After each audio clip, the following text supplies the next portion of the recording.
Can't Hurt Me by David Goggins. The 40% Rule Explained. David Goggins ran 100 miles on broken legs, served in 3 branches of the United States military, and once held the world record for pull-ups. He also grew up in a violent home, lived with crippling self-doubt, and weighed nearly 300 pounds in his 20s.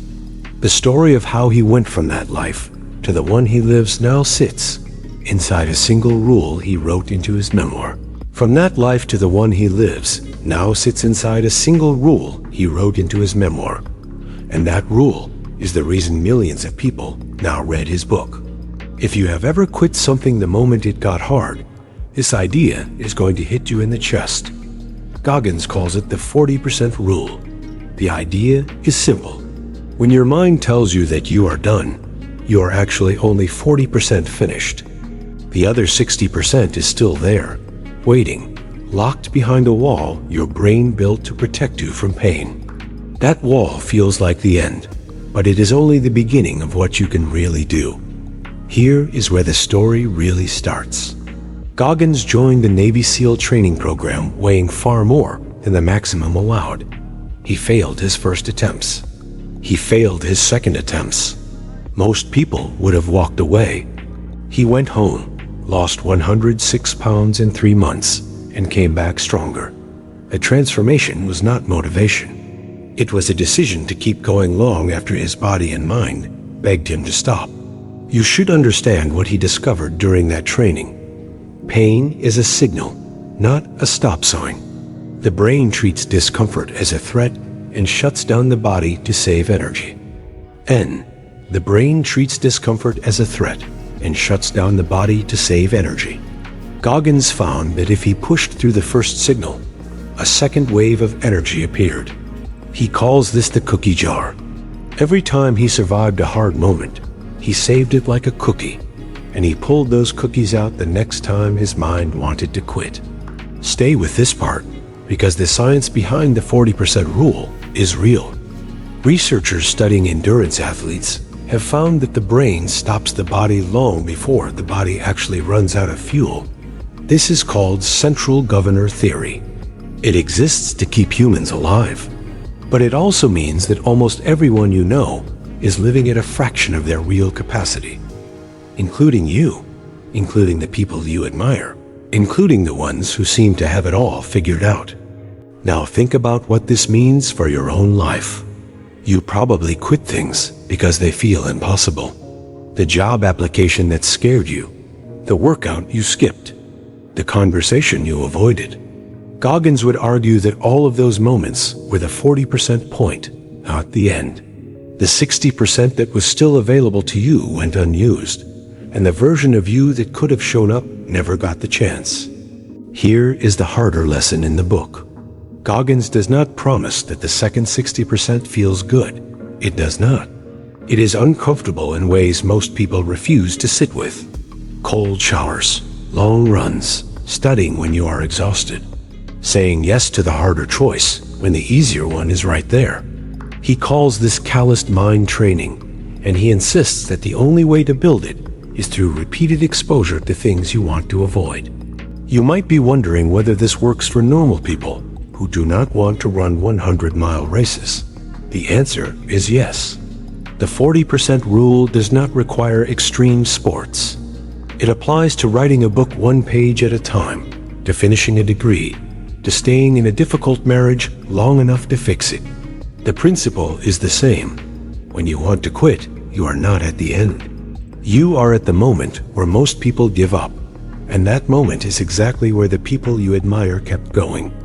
Stay with this, because Goggins also writes about a tool he calls the accountability mirror. He used to stand in front of a real mirror and tell himself the truth about his life out loud. He was overweight.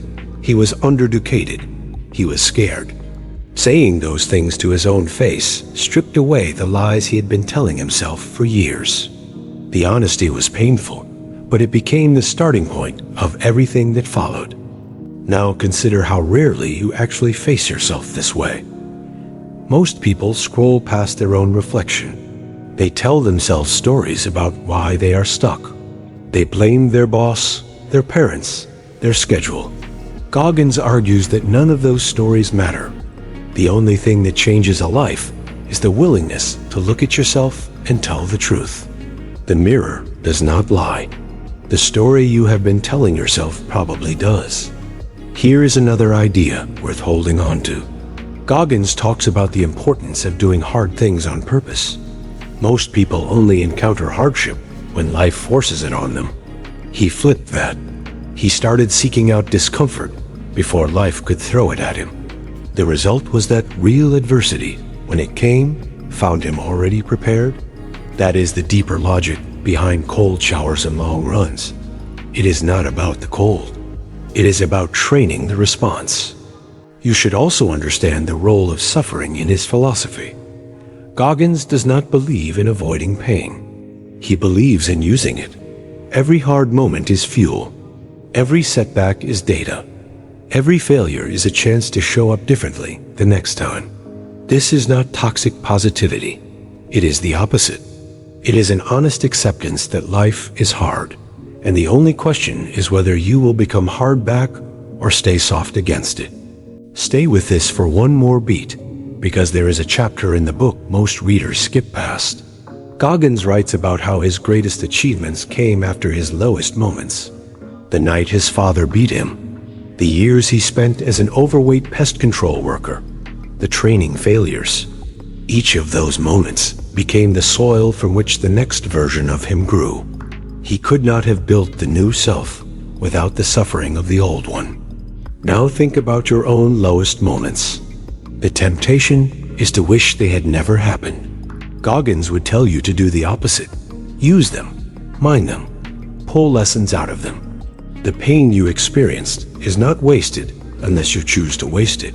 And the strength sitting inside that pain is waiting for you to decide what to do with it. Here is the closing thought. The 40% rule is not really about pushing harder. It is about understanding that most of your limits are not real. They are stories your mind tells you to keep you safe.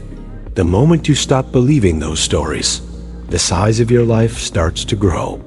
You should also know that Goggins is not the only person to discover this idea. Ultramarathon runners, special forces soldiers, and elite athletes have all described some version of the same experience. The first wall is never the real wall. There is always more capacity hiding behind it.